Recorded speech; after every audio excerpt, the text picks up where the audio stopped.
Chapter 9. Kira.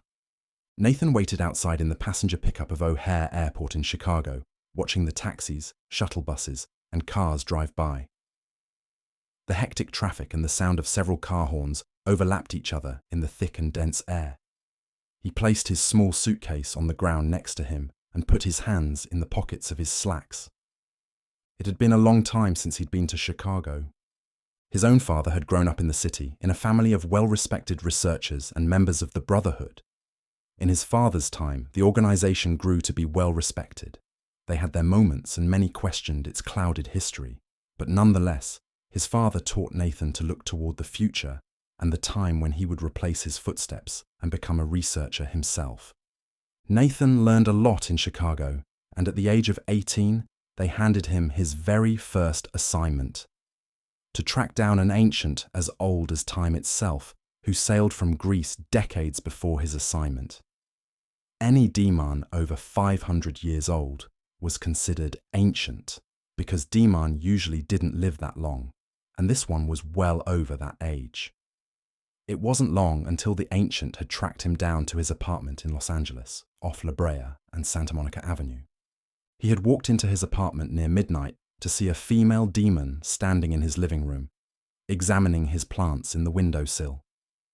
She had long, curly, dark hair, oval eyes, and smooth skin. Her lips were full with a pink hue. He saw a circular tattoo that only minions were branded with on her upper right arm. Usually minions were branded on their wrists when they were considered property of another Deamhan.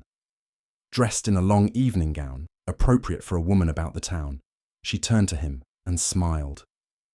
Her feet seemed to float over the cold wooden floor as she walked over to him. Nathan found himself lost in her trance. He had had sinister expectations for his first encounter with a Deamhan, but she proved to be the opposite of what he learned as a young, promising student. She understood him, she respected him, and most importantly, she didn't threaten him. She addressed herself to him as Kira, all the while letting him know that she would never harm him unless he gave her reason to. She revealed that she knew of him through his father, who had helped her in her past. She also became used to researchers following her for as long as she could remember. It wasn't a problem for her, as long as they didn't interfere. She had revealed everything about her history to him, and she made Nathan promise her that he wouldn't tell anyone about her arrival. She was the oldest Ramanga alive, and before leaving him to go into hibernation, a deep sleep for Demon, she promised that she would return to him in time. Days later, a new Brotherhood chapter had sprung up in Minneapolis, and along with Veronica's father, Nathan settled in the city. By that time, Kira had disappeared, and he thought he'd never hear from her again until a few nights ago when his phone rang in his study. His body tingled when he heard her soft voice over the phone, yet this time her voice was filled with urgency. She needed him to come to Chicago, offering to pay for the first flight that he could take. Without hesitation, he took the offer, hoping that she wasn't in trouble. A black limo pulled up in front of Nathan, making an abrupt stop. The tires skidded along the street and the side door opened. Nathan grabbed his suitcase and stepped in, closing the door behind him as the limo pulled off. He sat across from her. A thin black veil covered her face, and it matched a long black dress. Nathan began to think that she never wore anything different. Kira. He felt his lips curl into a wide smile. How long has it been? Ages. She lifted up her veil. Her face still resembled the same woman Nathan remembered seeing in his apartment decades ago, except that now her curly hair was cut short. Nathan admired her beauty. You've grown older. Her oval brown eyes sparkled. They rapidly focused in and out, sometimes changing to the ever-noticeable black that all Deamhan had. You remind me of your father. She bit her lower lip. Nathan wouldn't object, no matter how much her beauty caught his breath. Being sired as one of them wasn't worth the risk. You look as beautiful as ever. She flashed a weak smile. On the outside, yes, but on the inside. She placed her hand over her chest. I hurt every day. You've cut your hair since the last time I saw you. She combed her fingers through her curly strands. I always cut my hair after waking from hibernation. But now I wished I would have kept it. The long hair helps shield the thoughts of Deamhan around me. What's troubling you?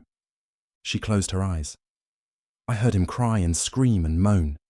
He's never done that. He's never called out for my help. Who? His cries woke me up from my hibernation. She lowered her hand. Things have grown worse since I fell asleep. This is not the same world I left decades ago. Yes, the world has changed. This city has grown larger and there are more people. No, not that, she interrupted. Not the human world, but my world. I thought that this problem was solved years ago. I was wrong. A lot had changed and Nathan hoped to explain it to her in time. He couldn't comprehend her sensitivity. Being one of the oldest demon he knew, older than Anastasia, Kai and Celine combined, her senses heightened themselves to a point that she felt every Deamhan emotion around her. Her eyes carried the imprints of places and people that Nathan could only dream about viewing. What problem? Nathan asked. Who woke you? I felt his anger, her soft voice carried. I felt his rage. Kira's voice grew louder. His thoughts told me that they are searching for me. Who? Nathan rubbed his chin. As with many elders, Kira resorted to hibernation to pass the time. It wasn't a new concept. Nathan knew of many demon who had done the very same thing.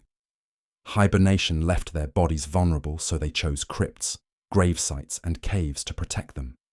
But Kira still heard everything around her. She knew what was going on. Lucius betrayed him. Lucius! What does he have to do with this? Everything. Who did he betray? Sylvanus. Her eyes locked on Nathan. He betrayed Sylvanus. Her eyes widened. My body aches for him, Nathan. I miss him already. You have always felt for Demon, Kira, Nathan replied. You are different from many that I've met. Maybe that is why I'm the fool. She looked out the tinted windows of the limo. Sylvanus trusted them, and for that, he paid with his life. Nathan paused at the revelation. At first he thought he misheard her. Lucius killed Sylvanus. Are you sure? The corner of her lips turned downward. I have no doubt. Nathan crouched to the floor of the limo and he moved over to her. When did this happen? He sat next to her and placed his palm over her own. Oddly enough, her body was warm. She had just fed. A few days ago, in your city. She cocked her head to the side. Demons sense what is coming. Lucius will kill so many just trying to free them. Who is he trying to free? Nathan didn't understand her statement. His mind filled with questions, and he began to stutter with his next response. The very first demon to walk the earth, she replied. The ones who rot in limbo. Nathan leaned back and his mind began to go into overdrive. Pure ones. I can hear Lucius in my head. Kira placed her hands on top of her head. He is corrupted by their blood. It circles his veins, invading his body and mind. She looked at him. Throughout the centuries, I've never heard any demon cry as loudly as Sylvanus did to me. He tried to warn me. Nathan felt his voice drop, and all he could do was stare at Kira, watching her act out in her irate and weird behavior. Nathan couldn't fathom why Lucius would kill Sylvanus and what this all had to do with the pure ones in limbo. Kira shook her head. There is so much you don't know, she continued. So much history of the demon that your father kept from you to keep you safe. She frowned. You need to know everything now. She nodded to herself in her own affirmation. Yes, you will be the only human I shall share the history with. Nathan didn't understand what Kira had just said. His father didn't keep anything about the demon from him. He allowed Nathan to read his personal researcher files when Nathan was young. Your home is not safe. It is too dangerous now for you to go back to Minneapolis. Kira placed her hand on his cheek. snapping him from his thoughts. Promise me you won't try to go back. Everything I have and know is in Minneapolis. I must go back sooner or later. He thought about Veronica and how she was alone with Anastasia, Remy, and Hallie. He knew they wouldn't do anything to hurt her, but if things were as bad as Kyra made it out to be, he had to go back to warn them. Lucius can't be trusted, Nathan. Kira answered his thoughts. If you go back now, he will do great harm to you. Her eyes fluttered briefly. You must call the Brotherhood and let them know about this chaotic dilemma. I haven't communicated with them since I left the organization, Kira. She placed her finger over his mouth to silence him. You must find a way to get in contact with them now, before it's too late, before Lucius comes looking for the tablet. Tablet? Her eyes drooped with concern. When Limbo spat Lucius from its womb, dark magic escaped along with him. It's this same magic that I've stopped before. Now it's loose, and I'm afraid Anastasia has been introduced to it. We must be on alert, Nathan. This strong magic is too dangerous to confront, even for someone as old as the ancients and myself. Your father helped me once. I need you to help me now. The drive from the O'Hare International Airport to the outskirts of Chicago took a little over an hour. Throughout the ride, Nathan viewed the passing scenery, enjoying the breathtaking view of the shipping yards along the edge of Lake Michigan and the suburbs that looks eerily familiar to the suburbs around Minneapolis. Kira closed her eyes throughout the hour ride, leaving Nathan in absolute quietness. She didn't speak up once, but her body did quiver, pushing Nathan to ask if she was okay. She nodded and locked her fingers together, resting them on her lap. The limousine pulled off onto a patch of dirt road and began to pick up speed. Fields of decayed and dried long grass replaced the once mechanical environment around them. Nathan braced his body to the seat as the car drove over the bumpy road. Eventually, the ride became smoother and they approached a large red brick mansion that seemed to suddenly appear out of nowhere. The limo stopped and Nathan heard the driver's side door open and close.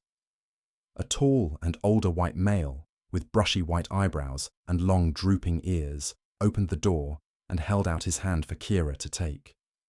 With her eyes still closed, she grasped his hand, and he helped her from the vehicle. He then extended his hand to Nathan, who climbed out of the car. Nathan circled around, eyeing the vast and open space. Like his own sanctuary, the building was secure in the middle of nowhere. In the distance, he viewed an old grain building that leaned to its right in a toppled stance. The horizon was brightening slowly, and he looked at his watch. It was almost sunrise. The driver escorted Kira to the wooden front doors of the tall 3-story mansion. Before opening the door, Kira opened her eyes and looked back at Nathan, who still stood by the limo, mesmerized by the sheer vastness of the area around them. If you think this is breathtaking, you should see the inside. She opened the door. Your father loved this place. He spent a lot of time here. Once inside, Nathan dropped his bags on the floor. A glass chandelier hung overhead, each candle's light flickering from the slight breeze coming through the front door. Ahead, a staircase circled up to the second floor, where he saw Kira standing in front of a plate glass window painted with pictures of flying fairies. Several pictures of Kira throughout her existence hung along the walls along the staircase. One painting with an ornamental border depicted a vibrant, young Kira wearing an ancient Roman stola dress with her locks pinned with white bone clips. Next to it was another painting of her in a long dress, standing next to Sylvanus, wearing a crown lined with jewels and a tunic dress. 2 marble statue heads, one of Medusa and the other of a woman who also resembled Kira, were to the right and left of the plate glass windows. You never told me you'd been in Rome, Nathan said. I met Sylvanus there for the first time. She proceeded up the steps. He was afraid of me then, as many of the Deamhan there told him that I was cruel and strong. Yet we became best of friends, and he trusted me. Nathan stepped forward, looking to a hallway to his right and another hallway to his left. He followed her to the top landing and down another hallway. Deamhan used to come here from all over America, she spoke softly. Now this place sits empty, and there's nothing left but memories. Kira stopped near a candle holder, and she picked up a small box of matches lying next to it. She lit the candle and proceeded to the next, lighting that one as well. They made it down the hallway and turned right to two large wooden doors that towered over them. Kira opened the door and she escorted Nathan inside. The room was bright with high ceilings and large draping satin curtains. In the corner a piano sat, covered in a white sheet. On the left, Nathan viewed a fireplace and a human girl in a white dress, tending to the crackling fire. She turned and stood up straight and smiled at the presence of Kira. Upon seeing Nathan, she lowered her head and whispered a hello. "Is the room prepared?" Kira asked. The girl nodded. Kira turned and she placed her hand on Nathan's shoulder. "Please, sit." Kira pointed to a couch to the right and front of the fireplace. The human girl left the room and returned almost immediately with a platter full of snacks, appetizers, and water. She set them in front of Nathan on the coffee table, and she left the room. Nathan found the decor of her sanctuary pleasing to the eye. Kira had exquisitely placed her collections of artifacts, paintings, and other collectibles in perfect symmetry. It gave the room a relaxed feel, and he felt safe. She sat next to him and rested her arm on the back of the couch. She stared into the fire, and the orange hue reflected off her eyes, giving them a darker look. "You are safe here, Nathan," she said. "I can assure you that." "I don't doubt that, Kira," Nathan replied. "Your home is it's just amazing." Her lips pulled back in a wide smile, and she lowered her head. "My home represents me." "Then you are, my dear friend, an extraordinary woman." They heard faint footsteps approach from the hallway, and the door slowly creaked opened. A teenage male with dark hair and mesmerizing green eyes stood in the doorway. Staring at Nathan, he cocked his head to the right. "Aiden, this is Nathan," Kira said. "Nathan, this is my dear friend, Aiden." Aiden stepped forward and stopped. Shirtless, he only wore tight-fitting blue jeans, which heightened his small and petite frame. He looked like a young Deamhan. "He looks just like his father." Aiden's mouth slightly dropped open, and his tongue curled in his mouth. "You knew my father?" Nathan asked. "Yes. When I heard that he had died, I mourned him." His green eyes shifted to Kira. "The sun will be up soon, Kira." "Yes, but I won't sleep," she replied. "There is so much that I need to explain to Nathan."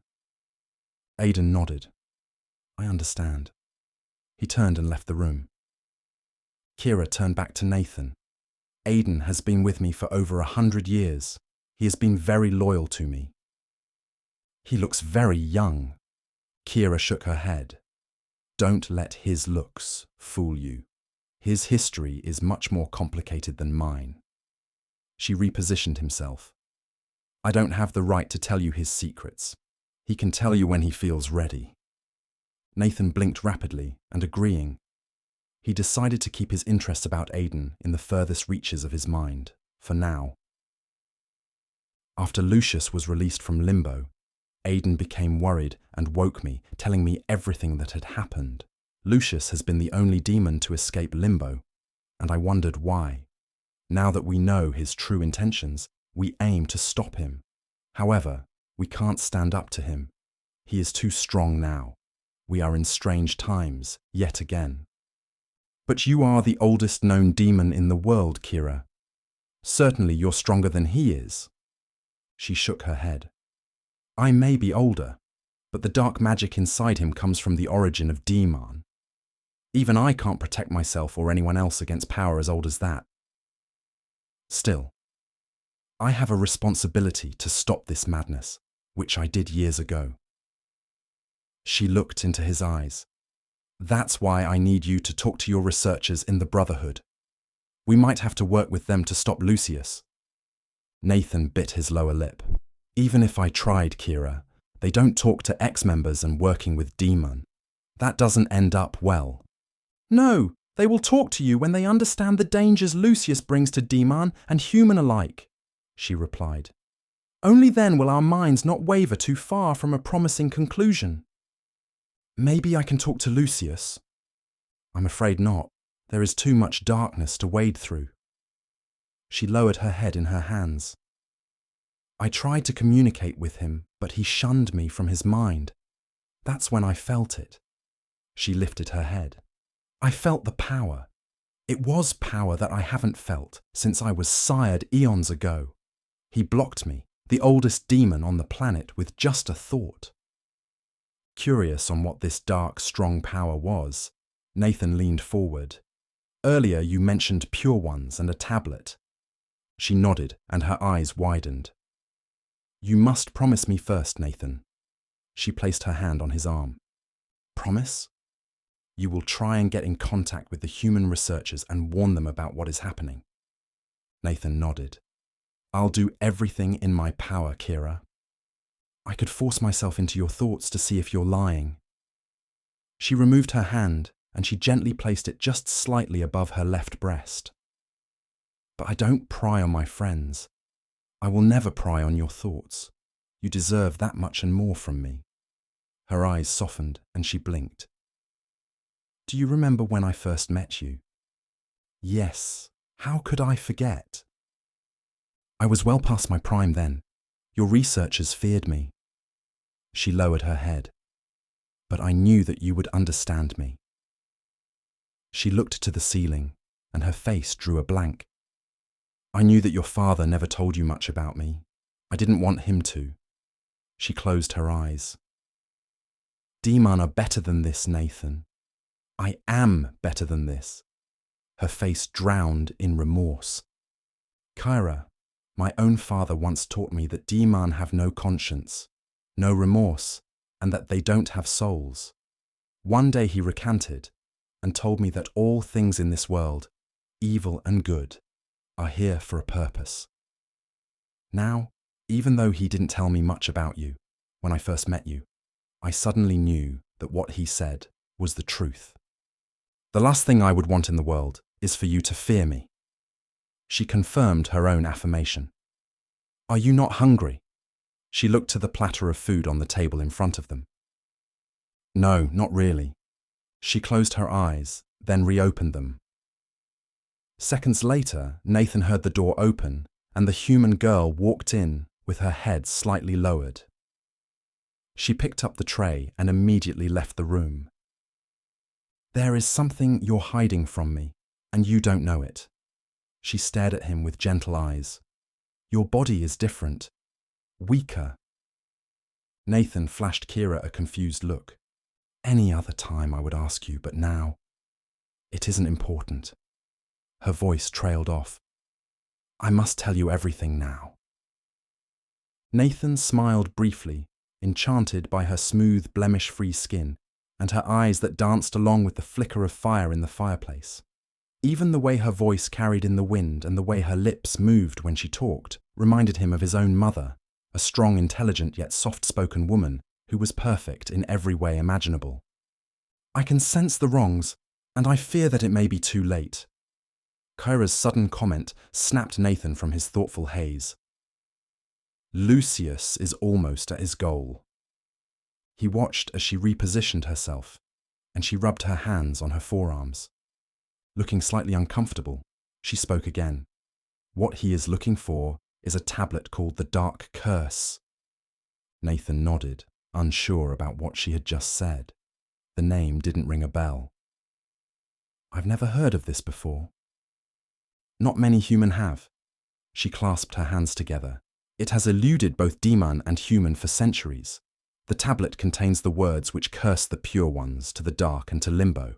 It also contains a spell to break them out of limbo, and a spell that could possibly take away our weaknesses. A look of dejection filled her eyes. If we have no weaknesses that would make us truly immortal and too strong upon this planet, we need these weaknesses to keep us balanced, Nathan. We deserve these punishments, and the pure ones deserve to be trapped in limbo for eternity. Nathan sat back in his chair. Nowhere did the Brotherhood tell him the origins of the Deamhan. Even his father, if he knew, kept the details of the demon's origins a secret. It angered him slightly, and at the same time, he wanted to know everything there was to know. The tablet was broken into 2 pieces, so that the spells would not be used, she sighed. Selene and Lucius seek to put them back together. Nathan thought for a moment. Why would Lucius and Selene want to free the very first demon ever to exist? What was in it for them? And if they were looking for the 2 pieces, why decimate sanctuaries along the way unless they were looking for someone?